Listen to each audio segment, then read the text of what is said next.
Xin chào tất cả anh em nhé. Hiện tại công ty Que Home em được mặt tại Tam Long Phú Thọ này để bàn giao cho anh một con máy cắt 100W này.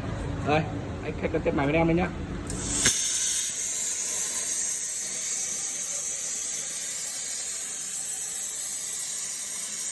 Máy cắt cực kỳ ngọt nhá.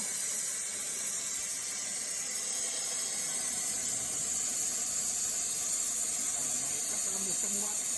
Đây là máy cắt plasma nhá.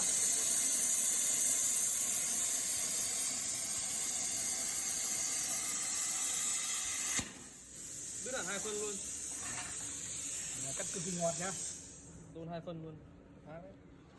Bác nào quan tâm cắt dòng máy ăn Que Home em thì để lại số bên dưới nhá, để bên em tư vấn nhá. Xin chào tất cả các bác.